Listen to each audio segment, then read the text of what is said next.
నమస్తే అండి. కే సత్యవతి భక్తి పాటల ఛానల్కు స్వాగతం. శివపురాణం. శుక్లాంబరధరం విష్ణుం శశివర్ణం చతుర్భుజం ప్రసన్నవదనం ధ్యాయేత్ సర్వవిఘ్నోపశాంతయే. ఓం ప్రథమాశ్వాసము. కథా ప్రారంభము. ప్రకృతి సంపదలతో తొలతూగుచు రత్నగర్భయను విఖ్యాతి నుండి పుణ్యనది నద విలసితమై త్రికాలజ్ఞులు సర్వధర్మజ్ఞులు అగు మునీశ్వరులకు నెలవై సజ్జనుల కాలవాలమై ప్రసిద్ధి చెందిన పవిత్ర భరతఖండం భీధరణి యొక్క ఆభరణమై ఒప్పుచుండెను. అట్టి భరతఖండమునందు నరనారాయణ స్వరూపులైన శ్రీకృష్ణార్జునులు బదరికాశ్రమమున తపస్సు చేసుకొనిచుండిరి. ఆ బదరికాశ్రమము గోమతి స్రవంతి పునీతమై ఉండెను. ఆ నది ఒడ్డునకు దగ్గరలో తపస్సంపన్నులైన మునులందరూ ఒక పెద్ద యాగవాటిక ఏర్పరిచి అచ్చట ఒక మహాక్రతువు అనర్చుటకు పూనుకొనిరి. ఆ క్రతువును వీక్షించుటకై సర్వ పురాణ సార ప్రబోధకుండును మహిమాన్విత మహాజ్ఞాన సముద్రుండును వ్యాస మహర్షి యొక్క శిష్యుండును అగు పూత పౌతాణికుడచ్చడుగు వెడలెను. అంత ఆ క్రతు ఆరంభకులకు మునీంద్రులంత సంతోషంతో వినయంతో ఆయనను సత్కరించి సుఖాసీనునిగా చేసిరి.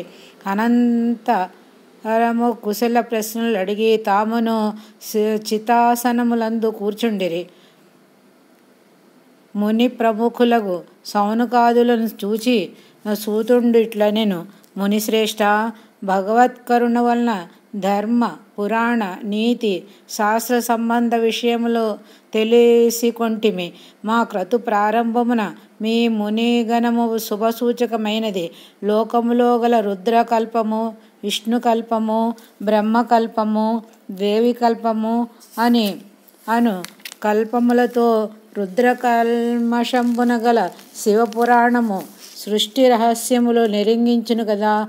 అట్టి దానిని మాకు వినిపించి తరింపచేయుడని ప్రార్థించిరి.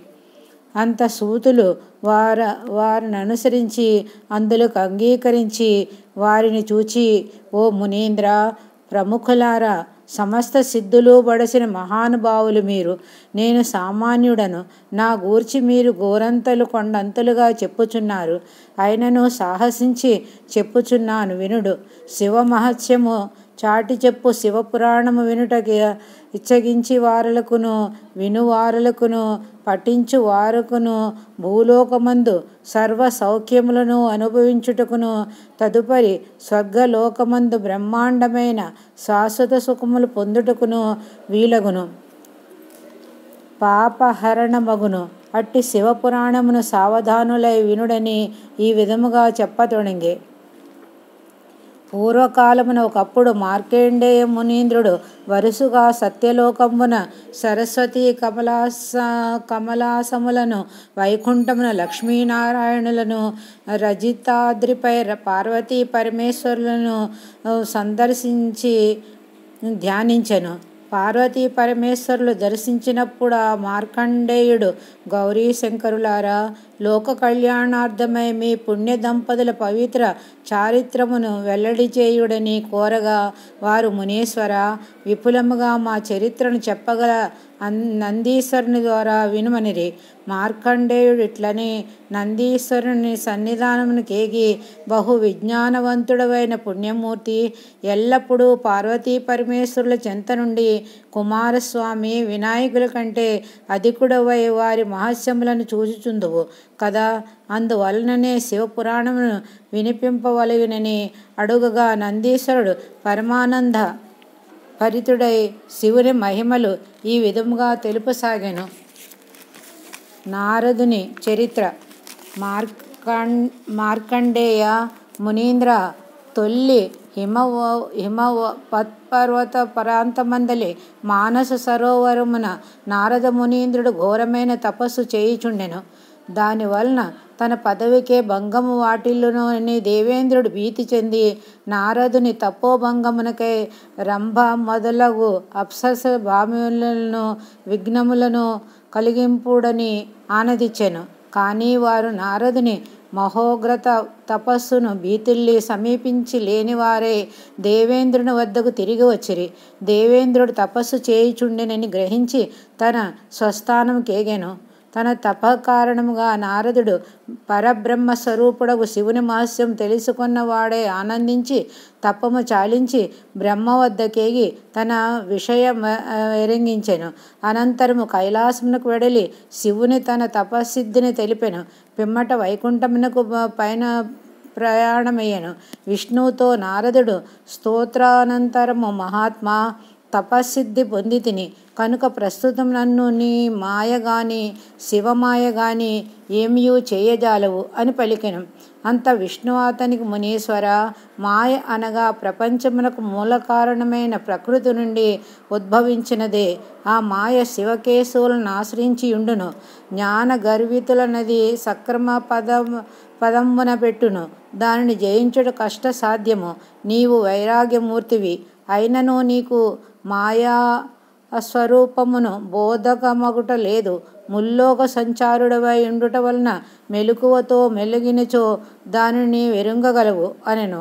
వైకుంఠవాసిని వాక్యానుసారుడై నారదుడు లోక సంచారమునకై వెడలెను.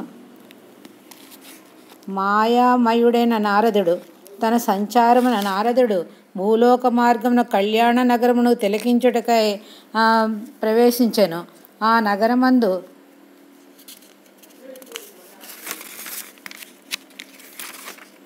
చందములకు ఆనందించుచు వినోదించు నారదునకు రాజమార్గమున మంగళవాద్యములతో రాజభటులిటిలా ప్రకటించుట వినపడెను. నగర ప్రజానీకములారా, రేపు రాజకుమార్తె అయిన రమాదేవికి స్వయంవరము జరుగును.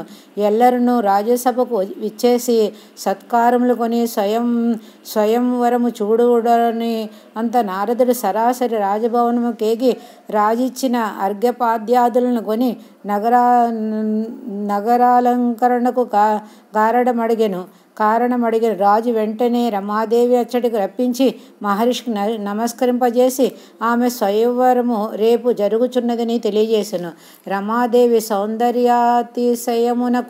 ముగ్ధుడై నారదుడు ఆమెను తనకిచ్చి వివాహం చేయుడని రాజును అడుగగా అతడు రేపటి స్వయంవరమునకు తాము విచ్చేసిన భగవద్దిచ్ఛ ఉన్నచో ఆమె మిమ్మల్నే వరించునేమో అనెను. సరి అని నారదుడు వెడలి వైకుంఠమున శ్రీ మహావిష్ణువుని గాంచి పొగడి సర్వేశ్వర, నీవు శ్రీభూ నీళ హైమావత్యాది సతీమణుల సపర్యల పొందుచుంటివి. సంసారమే లేని నన్ను కూడా ఒక గృహస్థునిగా చేయవలసినదని అనుచు రమాదేవి స్వయంవరము విధము నిరింగించెను. ఆమె నారాయణుని తప్ప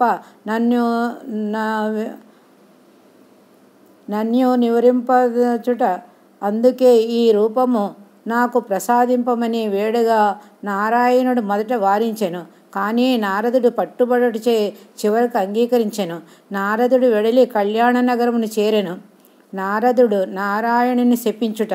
అలంకరింపబడిన స్వయంవర మండపమును ఉచితాసీనుడై నారదుడు స్వీయ సౌందర్యమునకు ఆనందించుచుండెను. వివిధాలంకార శోభితమైన రమాదేవిని పరిచారిక అలచటకు కొని వచ్చిరి. పురోహితుడు ఆమెకు ఒక పుష్పహారం ఇచ్చి ఇష్టుడగు అని కంఠమందహారము ఉంచమనెను. పరిచారికులు రాజకుమారులను వర్ణించి వారి వారి విశేషములు రమాదేవికి తెలుపుచుండరి. ఇంతలో అచ్చటికి విచ్చేసిన లక్ష్మీపతి కంఠమానందమై ఆ దండ ఉండచేసెను. వెంటనే వైకుంఠవాసుడామెను తీసుకొని గరుత్మంతునిపై వైకుంఠమునకు వెడలెను. నవ్వులు పాలైన నారదుడచ్చటి నుండి ఏకాఏకి శ్రీ మహావిష్ణువు వద్దకేగి అచ్యుత, ఎంతటి మోసము చేసితివి? వానర భల్లూకములు బోలి ముఖమునకు నాకిచ్చినందున ఆ సభలో నెంతగానో నవ్వుల పాలైతిని. భార్యాభిలాషుడు అయిన నేనెంతో బాధపడితినో అట్లే దానికి ఫలముగా నీవును బాధపడుదుగాక. వానర భల్లూక లక్షణములు గల మోము నీకిచ్చుట వలన వానర భల్లూక సహాయం వల్లనే పోగొట్టుకొనిన భార్యను తిరిగి పొందదుగాక అని శపించెను. అంత విష్ణుమూర్తి, నారద, నీవు దైవమాయ వలన మోహమున మునిగి మోపబడితివి, అయినను నన్ను అనవసరముగా శపించితివి. అందులకు విచారింపకము. నీ శాపమును సారము లోక కళ్యాణార్థమై నేను త్రేతాయుగమును అవతరించుదును. నీవు చిరంజీవై, త్రిలోక పూజ్యుడవై, కలహ కారణండవై ముల్లోకములందు సంచరింపము అనెను. నారదుడు నారాయణుని క్షమించమని వేడుకొని విష్ణువుని నిందించిన పాప నివారణకై తీర్థయాత్రలకై బయలుదేరను. పౌరాణిక ప్రముఖుడైన సూతుడు సౌనకాది మునీశ్వరులను తిలకించి, మహాత్ములారా, మానవ మాతృలకు పరమేశ్వరుని ప్రకృతి జాలమైన మాయామోహాదులు తెలుసుకొనుట సాధ్యం కాదు. అట్టి పరమేశ్వర మాయా మహస్యమును నందీశ్వరుడు మార్కండేయునికి ఎట్లు తెలియజేసునో వారిని మీకు ఇటులే తెలుపుచున్నాను. జాగ్రత్తగా వినుడని ఈ విధముగా చెప్ప మొదలుపెట్టెను. పరమేశ్వరుడు పరబ్రహ్మ అవుట. మహర్షులారా, సృష్టారంభ కాలమున లోకమందే విధమైన వస్తువును లేక నిర్వికారమై తేజోశూన్యమై ఉండేది, సర్వమును జలమయమై ఉండేది. అట్టి జలార్ణవము నుండి బ్రహ్మాండమైన తేజస్సు బయలుదేరెను. ప్రకృతి నుండిన ఒక మహాశక్తి ఆ తేజో గోళము నుండి బయలుదేరెను. దానినే పరబ్రహ్మ స్వరూప నామధేయంతో పిలుతురు. ఆ మహా తేజస్సు నుండి పుట్టిన ప్రకృతి పరబ్రహ్మనొక్కటిగా ఉంచుకొని సమర్థింపజాలదని యోచించి త్రిగుణాత్మకమైన ఒక మహిమాన్విత శక్తిని మాయారూపంగా సృష్టించెను. ఈ ప్రకృతి శక్తిద్వయమే ఏకైక పరబ్రహ్మమై ఉన్నది. ఆ శక్తి స్వరూప పరమేశ్వరి సహస్ర శీర్షంబులతో 2000 చేతులతో సమస్తాయుధధారి అయి లలాటమునందు 3వ కన్ను కలిగినదై సర్వ దివ్యాభరణ ప్రభాసిత మొకటముతో నీలమేఘవర్ణ శరీరఛాయతో ప్రజ్వలించుండెను. త్రిశూలధారియగు శివుడా మహాశక్తితో లోక శుభమునకై విహరించుచుండెను. తదుపరి సృష్టి క్రమందాలోచన కలిగి తమ మాయను విజృంపజేసి లక్ష్మీనారాయణులను అవతరింపజేసిరి. శ్రీ మహావిష్ణువు నీలవర్ణ శరీరముతోడను 1000 కన్నులతోడను జన్మించెను. అందము చిందడి ఆ బాలునికి పార్వతీ పరమేశ్వరులు బంగారు బట్టల గట్టి నవరత్న ఖచ్చిత కిరీటము శిరసునం పెట్టి, పుత్రా, నీవిప్పటి నుండి శ్రీ మహావిష్ణుడు అని పురుషోత్తముడు అని కీర్తింపబడి విరాజిల్లుము. ఓం నమఃశివాయ అను అద్భుత మంత్రమును జపించి లోకవృద్ధికై వలయ సృష్టిక్రమం కూర్చుము అని బోధించిరి. తరువాత విష్ణువు లక్ష్మితో కూడి జలార్ణవ మధ్యమున విహరించుచు ప్రకృతి తేజస్సుతో పరిణమించి వచ్చిన మర్రి ఆకుపై యోగ నిద్రలో గాలము గడుపుచుండెను. ఆ యోగ నిద్రయందు మీకు జ్ఞానోదయం కలుగలదని దివ్యవాణి వారి వద్దకు వినబడెను. సృష్టికి ఆవశ్యకమైన వేదములు, తత్వములు, ప్రకృతి మహత్తు ఆ శబ్దమును గ్రహించి విజ్ఞాన తేజస్సు విరాజిల్లగా విజృంభించినది. త్రిగుణాత్మక పంచతన్మాత్రములను, పంచభూత పంచేంద్రియములను, గుణత్రయంబును విజృంపబడినవి. బహుయోజన వైశాల్యము గల పద్మమొకటి విష్ణువు బొడ్డు నుండి పుట్టెను. అయ్యది త్రిగుణాత్మక తత్వములను తెలియచెప్పుచుండెను. దాని నుండి పంచముఖుడైన బ్రహ్మ జన్మించెను. తమోగుణ ప్రధానుడైన బ్రహ్మ శరీరము యొక్క కాంతి చూడ కలువల బోల్బా తగియుండెను. అట్లు పుట్టిన బ్రహ్మ తాను పుట్టిన మహాపద్మం యొక్క మొదలు తుదలను గ్రహించుటకై పద్మము కొన నుండి విష్ణు గర్భ గోళములోనికిని తిరిగి ఊర్ధ్వలోకమునకు అనేక సార్లు తిరిగి అలసి యోచించుచుండగా పరమేశ్వరుడు బ్రహ్మను ఓంకార మంత్రమును జపించమని అతడిట్లు చేసెను. బ్రహ్మకు లక్ష్మీనారాయణులు ప్రత్యక్షమైరి. వాణితో ఉన్న బ్రహ్మ తమోగుణ ప్రభావమును తానే సర్వ సృష్టికి ఆదిపురుషుడని ఎంచి వాళ్ళను మీరెవ్వరని ప్రశ్నించారు. అంత నారాయణుడు బాలక లోక సమూహ సృష్టికై నిన్ను నాభికమలమునందు పుట్టించి తిని అట్టి సృష్టి కైవల్యము విజ్ఞానమైన వేదాంగ విషయములను నీకు బోధించుటకై వచ్చి తిని వరములు కావలసినవి అడిగిన ఇచ్చేతనెను. బ్రహ్మాదులు అంగీకరింపగా తానే స్వయం వ్యక్తుడనని తిరస్కరించెను. విష్ణునే తను శరణు కోరమనియు లేకపోయినా యుద్ధము చేయమనియు బ్రహ్మ నిర్లక్ష్యముగా చెప్పెను. వెంటనే రమానాథుడు పరదేవతాశక్తిని ప్రార్థింపగా పరమేశ్వరుడు బ్రహ్మకు విష్ణుకును మధ్యగా లింగాకారమును పుట్టెను. ఆశ్చర్యకరమైన ఈ లింగరూపం యొక్క మొదలు తుదలను గ్రహించిన వారే గనులని నారాయణుడు అనగా బ్రహ్మ తుద తెలిసి కొందునని పరమహంస స్వరూపమై యోర్ధ ముఖముగా పోయెను. మొదలు కనుగొనుటకు విష్ణు పదోలోక గామి అయి భూలోకమును త్రవ్వుకొనుచు వెడలెను. శతదివ్య సంవత్సరములు అనంతరము వారు తుది మొదలలు తెలుసుకొని జాలక యథాస్థానమును కొచ్చి పరమేశ్వర లింగమును పెక్కు విధములుగా ధ్యానించిరి.